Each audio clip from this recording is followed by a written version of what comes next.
Hey everyone, Nella here, and spring has finally arrived and is staying. Um, I can't stress how much that means. We had a couple days where, in like a month ago and a few weeks ago, where it looked like spring was here, and then the next day it would snow, but that hasn't happened, so I think it's actually finally going to be spring. Took it long enough, it's like 2 months late, um, which is not good for flooding or for the farmers. But, fingers crossed that that'll all work out for them. Anyway, reason for this video is I'm really inspired to work on Claire's story with the two love interests, with Peter and Simone, who are statues at the Curiosity Shop. The problem I'm running into is I don't know what Peter and Simone's personalities are like. I don't know how they react to things. All I know is that they have some sort of connection between the two of them. I don't know whether they're siblings or if they're statues that were they made by the same sculptor. I don't have any clue for that, which is, yes, is really annoying when you want to try and develop an idea and you don't know what two of the three characters' personalities are like. It's kind of a big problem. Um, and I think that Simone's character is probably going to come to me faster than Peter's is, just because, for whatever reason, I find my male characters much harder to write and to come up with. Once I have come up with their characters, then it comes easier. But until I get their personalities down, then I just really struggle to write anything about them. And the strange thing that I've realized is the two boy characters who are already here, and the one that I'm planning on getting after I get Benji's body. The three of them actually have very similar personalities. The reasons why they have their personalities and how they react to stuff is different. Because, of course, they've all had different experiences. But their basic personalities boil down to the same very simple sentence. Which would be flamboyant male with odd fashion sense who dislikes working. That basically sums up Finn, Benji, and Faust. I bet that's a very simplistic summing up of them, and written down, their characters act differently from each other.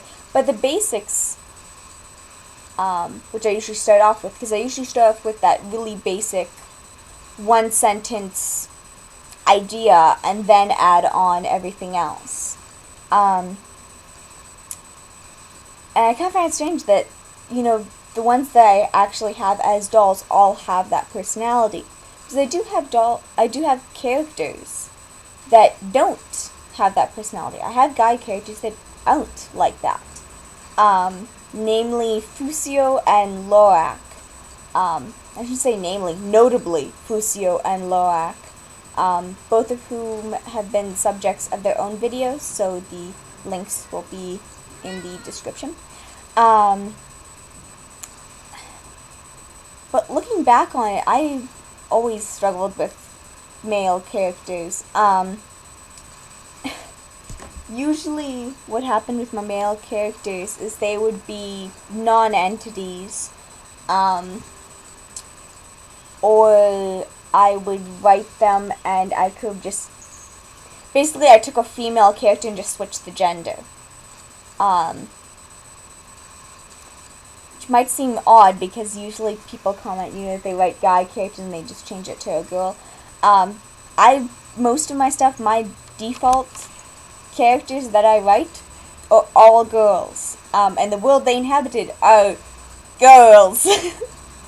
I find that I have a lot more variety in personalities and looks with my female characters than with my male characters. Probably the only exception to that is a particular world that I'm writing and have been writing for about 5 years now, which is called the Heralds of Empire, or the New World Nobility. That's the name of the series, sort of, because it is turning into a series.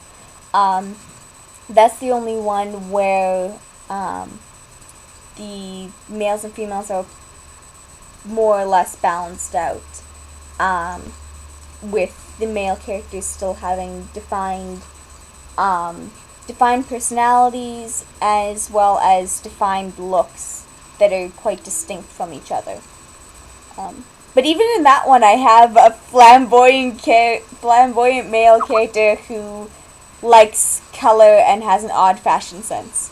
I don't know, like, maybe that's just one of my stock sentences that I just use and move and stuff. Yeah, so I'm struggling with both Simone and Peter's characters, even though I have their names now. I'm struggling with their characters, and Peter is probably going to be the one that's going to be the harder one of the two to come up with. Unless I kind of retool Fusio's personality. That might work. Because I don't want... Now that I have the two that are using that stock sentence, with a third one planned, I really want to have a boy character that is different from those three. And right now it's looking like Peter is the more soft-spoken, quieter one of the two. Of Simone and Peter, Peter is the one that's quieter. Simone is the one that saw Fleur and went, whoo, she'd be fine. Like, ooh, like, look at how fine that girl is. Because I think Peter would kind of be like, oh, I don't know, like, yeah, she's pretty and all, but like, a relationship shouldn't be based just on appearances, or something like that. I can imagine, Peter seems kind of sweeter like that. Yeah, so I'm going to be reading more, and rereading my own older stories in the hopes of finding something in there that clicks for what I want. Actually, oh, that is weird. I didn't even realize that. But that dynamic of having the male be quieter and the one more assertive, and with Fleur in the middle, is actually the pattern that was Fleur's, the trio of Fleur and her two best friends back in Quebec. Okay, that's weird. I didn't realize that. That's a bit of a strange quinky-dink. Okay. But yeah, so I'm just going to be trying to figure this all out. I apologize, that was all really rambling. Yeah. I should probably get going to cleaning and putting away things. And having lunch. Lunch could be a good idea. Okay. Bye, everyone.